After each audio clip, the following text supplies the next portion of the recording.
بسم اللہ الرحمن الرحیم۔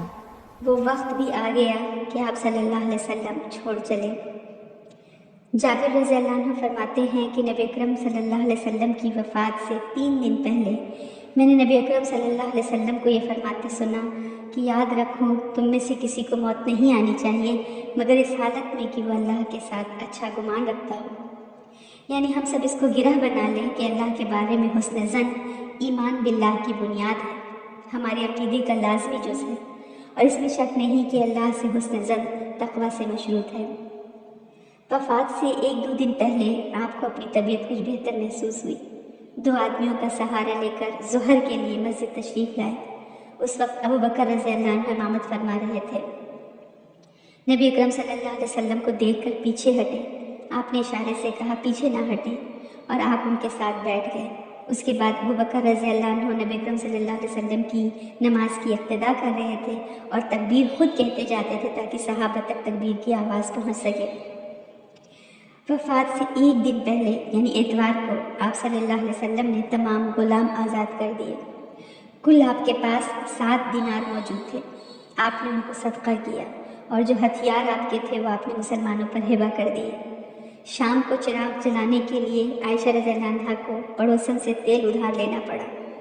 ایک زرہ تھی آپ صلی اللہ علیہ وسلم کی، وہ ایک یہودی کے یہاں 75 کلو جو کے عوض میں رہن کے طور پر رکھی ہوئی تھی، تو اس کو نبی اکرم صلی اللہ علیہ وسلم نے مسلمانوں کے حوالے کر لیا کہ تم اس کو دیکھ لینا، یہاں تک کہ پورا گھر ایک دم خالی۔ اگلی صبح مسلمان فجر میں مصروف تھے۔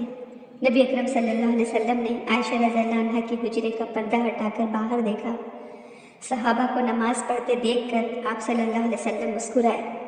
آپ کو اپنی 23 سالہ زندگی کا پھل دکھ رہا تھا کہ کہاں شرک میں یہ سارے ملوث تھے، کہاں توحید کی خاطر سجدے میں گرے ہیں۔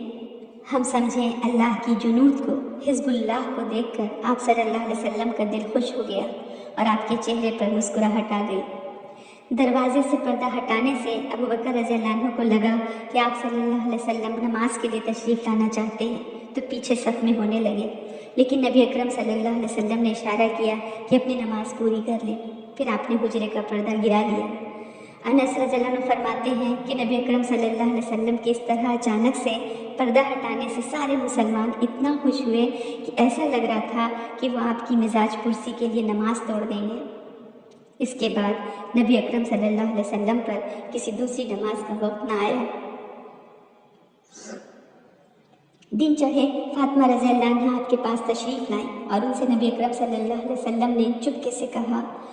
آپ نے ان کو بتایا کہ اس مرض میں میری وفات ہوگی۔ یہ سن کر وہ رونے لگی۔ پھر آپ نے چپکے سے ہی ان کو یہ خوشخبری دی کہ سب رشتہ داروں میں وہ نبی اکرم صلی اللہ علیہ وسلم سے سب سے پہلے ملیں گی، تو یہ سن کر وہ مسکرا دی۔ اس روایت کے بارے میں آتا ہے کہ یہ آخری دن کی بات نہیں ہے بلکہ آخری ہفتے کی بات ہے، واللہ اعلم بالصواب۔ اس وقت نبی اکرم صلی اللہ علیہ وسلم کو تکلیف محسوس ہو رہی تھی۔ فاطمہ رضی اللہ عنہا بے چین ہو رہی تھی۔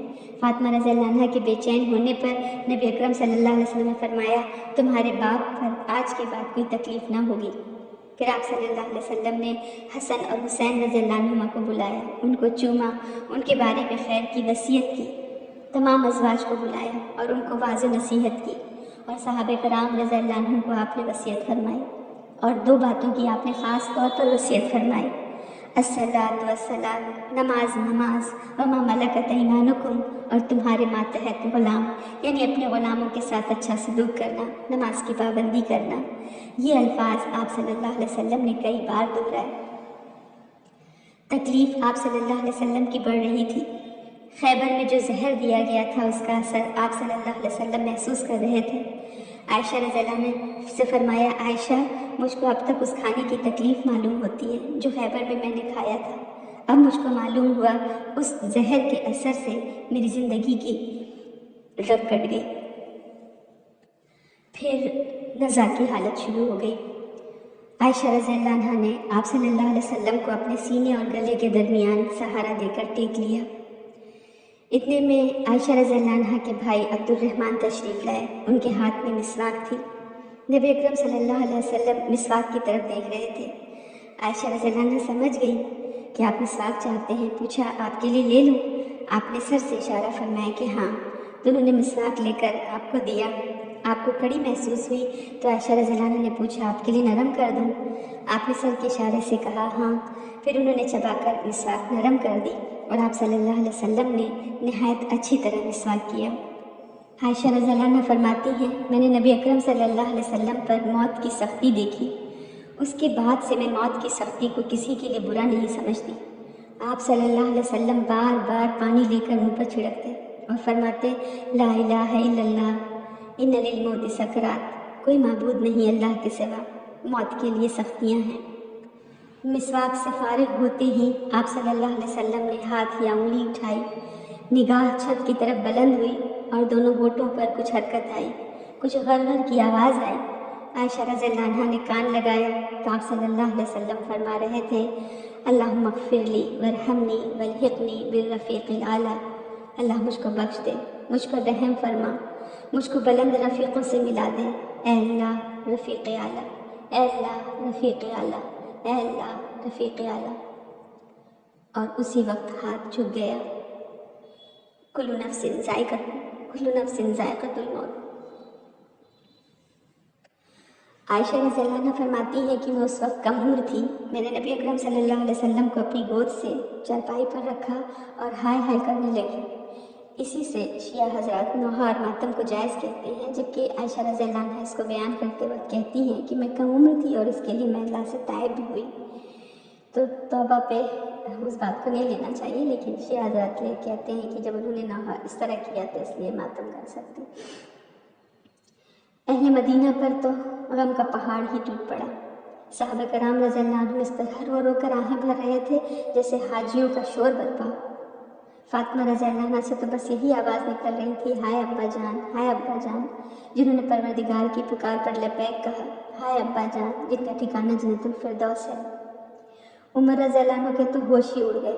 وہ تو بڑبڑانے لگے، کہنے لگے کچھ منافقین سمجھتے ہیں کہ رسول اللہ کی موت ہو گئی، لیکن سچائی یہ ہے کہ رسول اللہ کی وفات نہیں ہوئی، بلکہ آپ صلی اللہ علیہ وسلم اپنے رب کے پاس تشریف لے گئے جس طرح موسیٰ علیہ السلام تشریف لے گئے تھے اور اپنی قوم سے 40 رات غائب رہ کر پھر واپس آ گئے تھے. حالانکہ ان کے جانے کے بعد بھی لوگ کہہ رہے تھے وہ انتقال کر چکے ہیں. اللہ کی قسم رسول اللہ بھی پلٹ کر ضرور آئیں گے اور کہہ رہے تھے کہ میں ان لوگوں کے ہاتھ اور پاؤں کاٹ ڈالوں گا جو سمجھتے ہیں کہ آپ کی موت ہو چکی ہے. سارے صحابہ ان کے گرد حیرت اور غم سے بت بنے کھڑے تھے.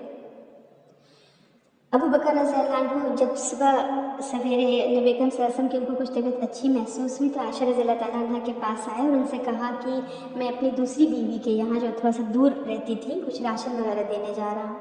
تو اس وقت ان کو خبر پہنچی وہاں پر، وہ گھوڑے پر سوار ہو کر تشریف لائے اور اتر کر مسجد نبوی میں داخل ہوئے.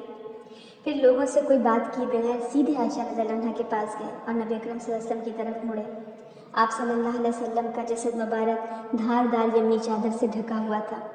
ابو بکر رضی اللہ عنہ نے چہرے سے چادر ہٹائی اور اسے چوما اور روئے. پھر فرمایا میرے ماں باپ آپ پر قربان، اللہ آپ پر 2 موت جمع نہیں کرے گا. جو موت آپ پر لکھ دی گئی تھی وہ آپ صلی اللہ علیہ وسلم کو آ چکی. تو اس کے بعد ابو بکر رضی اللہ عنہ باہر تشریف لائے. اس وقت بھی عمر رضی اللہ لوگوں سے کہہ رہے تھے نبی اکرم صلی اللہ علیہ وسلم کا انتقال نہیں ہوا ہے. ابو بکر رضی اللہ عنہ نے ان سے کہا عمر بیٹھ جا. عمر رضی اللہ عنہ نے بیٹھ جانے سے انکار کر دیا، وہ اپنے میں تو تھے ہی نہیں. اور صحابہ کرام رضی اللہ عنہ پھر عمر رضی اللہ عنہ کو چھوڑ کر ابو بکر رضی اللہ عنہ کی طرف متوجہ ہو گئے. ابو بکر رضی اللہ عنہ نے فرمایا تم میں سے جو شخص محمد صلی اللہ علیہ وسلم کی پوجا کرتا تھا تو وہ جان لے کہ محمد صلی اللہ علیہ وسلم کی موت واقع ہو چکی ہے، اور تم میں سے جو شخص اللہ کی عبادت کرتا تھا تو یقیناً اللہ ہمیشہ زندہ رہنے والا ہے، کبھی نہیں مرے گا. پھر سورۃ آل عمران کی آیت 144 پڑھی. محمد صلی اللہ علیہ وسلم نہیں ہے مگر رسول ہی، ان سے پہلے بھی بہت سے رسول گزر چکے ہیں، تو کیا اگر وہ محمد صلی اللہ علیہ وسلم مر جائیں یا ان کی موت واقع ہو جائے یا وہ قتل کر دیے جائیں تو تم لوگ اپنی ایڑی کے بل پلٹ جاؤ گے؟ اور جو شخص اپنی ایڑی کے بل پلٹ جائے تو یاد رکھے کہ وہ اللہ کو کچھ نہیں نقصان پہنچا سکتا، اور عنقریب اللہ شکر کرنے والوں کو جزا دے گا. صحابہ کرام رضی اللہ عنہ جو اب تک غم سے حیران و شزر تھے، انہیں ابو بکر رضی اللہ عنہ کا یہ خطاب سن کر یقین آ گیا کہ نبی اکرم صلی اللہ علیہ وسلم واقعی چھوڑ چلے. ابن عباس رضی اللہ عنہ کہتے ہیں کہ واللہ ایسا لگتا تھا وہ لوگوں نے جانا ہی نہیں تھا کہ اللہ نے یہ آیت بھی نازل کی ہے۔ یہاں تک کہ ابو بکر رضی اللہ عنہ نے اس کی تلاوت کی تو سارے لوگوں نے پھر اس آیت کو سمجھا، اور جس کسی کو میں سنتا وہ اسی کو تلاوت کر رہا تھا۔ عمر رضی اللہ عنہ نے فرمایا واللہ میں نے جو ہی ابو بکر رضی اللہ عنہ کو یہ آیت تلاوت کرتے ہوئے سنا، خاک آلود ہو کر رہ گئے، میری پیٹھ ٹوٹ کر رہ گئی۔ کہاں میں لوگوں کے ہاتھ پاؤں کاٹنے کی بات کر رہا تھا، میرے پاؤں ہی مجھے اٹھا نہیں رہے تھے۔ ابو بکر رضی اللہ عنہ کی تلاوت سن کر میں زمین کی طرف لڑک گیا، کیونکہ میں جان گیا کہ واقعی نبی اکرم صلی اللہ علیہ وسلم کی موت واقع ہو چکی ہے۔ شدید ڈرامہ، شدید جذباتی بحران سے مسلمان گزر رہے تھے۔ انہوں نے سوچا ہی نہ تھا کہ نبی اکرم صلی اللہ علیہ وسلم دنیا سے چلے جائیں گے۔ ان کا یہ خیال تھا کہ یوں ہی ہم ان کی رہنمائی میں زندگی اپنی گزارتے رہیں گے۔ تو ان کے جذبات، ان کے تاثرات ایک طرف، اور اسلام کی جد و جہد، دین کو نافذ کرنے کی جد و جہد، وہ ایک انتہائی نازک مقام پر کھڑی تھی۔ یا اسلام طاقت کی طرف بڑھتا چلا جاتا یا کمزوری کی طرف لوٹ جاتا۔ ایک فیز سے نکل کر اسلام کو دوسرے فیز میں داخل ہونا تھا، اور یہ مسلمانوں کا کام تھا۔ اس نازک مرحلے میں کوئی درار پڑ جاتی، سب مسلمان ٹوٹی ہوئی لڑی کی طرف بکھر جاتے۔ نبی اکرم صلی اللہ علیہ وسلم نے جو کام اتنی محنت اور اتنی مشقت سے 23 سال کی انتھک کوششوں سے سر انجام دیا تھا، سب پر پانی پھر جاتا۔ انتہائی اہم کام اس وقت دین کی حفاظت تھی۔ فوری طور پر امیر منتخب کرنا تھا تاکہ لوگ متحد رہیں، فوکسڈ رہیں اور یکجا رہیں۔ صرف غم کو اپنے اوپر مسلط کر لینے سے تو نبی اکرم صلی اللہ علیہ وسلم سے محبت کا حق نہیں ادا ہوتا، جہاد نہیں ہو سکتا۔ تو مسلمانوں کے سامنے مستقبل کی فکر تھی تاکہ تسلسل برقرار رہے۔ نبی اکرم صلی اللہ علیہ وسلم نے 23 سال کی جان توڑ محنت سے جو کچھ بنایا تھا اس کو قائم رکھنا تھا۔ مہاجرین اور انصار جمع ہوئے۔ سعد بن عبادہ رضی اللہ عنہ کی طرف سے ایک رائے یہ آئی، ایک خلیفہ انصار میں سے اور ایک خلیفہ مہاجرین میں سے ہونا چاہیے، لیکن یہ رائے کسی بھی طرح فائدہ مند نہ تھی۔ اس طرح تو اول دن سے مسلمانوں میں تفرقہ پڑ جاتا۔ عمر رضی اللہ عنہ نے اس موقع پر ابو بکر رضی اللہ عنہ کے فضائل گنوائے۔ انصار نے کہا اللہ کی پناہ، ہم ابو بکر سے آگے نہیں بڑھ سکتے۔ تمام لوگ جو وہاں موجود تھے انہوں نے پھر ابو بکر رضی اللہ عنہ کے ہاتھ پر بیعت کر لی۔ تو مسلمانوں کی حاضر دماغی سے اور بروقت فیصلے سے دین سلامت رہا، ورنہ اسی مرحلے پر ہو سکتا تھا کہ وہ ٹکڑے ٹکڑے ہو جاتا۔ تو اس طرح اسلام میں پہلا خلیفہ چن لیا گیا۔ اس نازک ترین اور اہم ترین فرض سے فرصت پا کر صحابہ کرام رضی اللہ عنہم آپ صلی اللہ علیہ وسلم کے کفن اور دفن کی طرف متوجہ ہوئے۔ یہ کوئی معمولی کام تو تھا نہیں، اس سے پہلے کسی نبی کو نہیں دفنایا تھا۔ طریقہ کیا ہونا چاہیے؟ پہلے تو ہر مرحلے پر نبی اکرم صلی اللہ علیہ وسلم پر وحی نازل ہو جایا کرتی تھی، اب ان کو خود فیصلے کرنے تھے، اور اب بھی انہوں نے نبی اکرم صلی اللہ علیہ وسلم کا ہی حکم معلوم کرنے کی کوشش کی۔ کچھ نے مشورہ دیا آپ صلی اللہ علیہ وسلم کو مکہ لے جا کر دفنایا جائے، کچھ کا خیال تھا آپ کو بقیع میں دفنایا جائے۔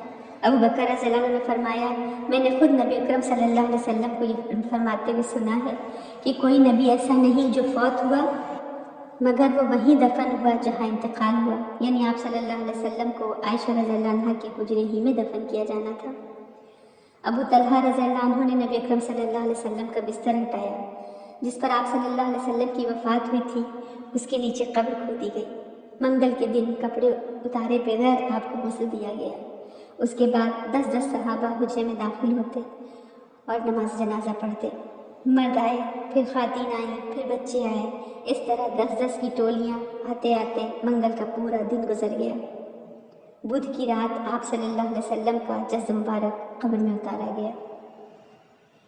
نبی اکرم صلی اللہ علیہ وسلم جو عام طور سے یونی دھاری دار چادر استعمال کرتے تھے وہ بھی قبر میں بچھا دی گئی۔ 3 کفن میں آپ صلی اللہ علیہ وسلم کو سپرد خاک کیا گیا۔ آپ صلی اللہ علیہ وسلم کو جو دفنایا گیا ہے کم از کم 63 گھنٹے کے بعد، سوموار کو 9-10 بجے صبح انتقال ہوا۔ سوموار کا پورا دن، پوری رات، منگل کا پورا دن، منگل کی پوری رات، بدھ کا پورا دن اور بدھ کی پھر رات میں تدفین۔ وجہ کیا تھی؟ وجہ یہ تھی کہ جب آپ صلی اللہ علیہ وسلم کی وفات ہوئی تو اس خبر کے سچ ہونے پر ہی لوگوں کو یقین نہیں ہو رہا تھا، اس میں کافی وقت لگ گیا تھا، اور سارے لوگوں کا ہجوم نبی اکرم صلی اللہ علیہ وسلم کی آخری جھلک دیکھنے کے لیے، اس میں کافی وقت لگا۔ پھر خلیفہ کون بنے اس پر لے کر تھوڑا اوپر نیچے ہوا، اور پھر فائنل مشورہ طے ہوتے ہوتے کافی وقت لگ گیا۔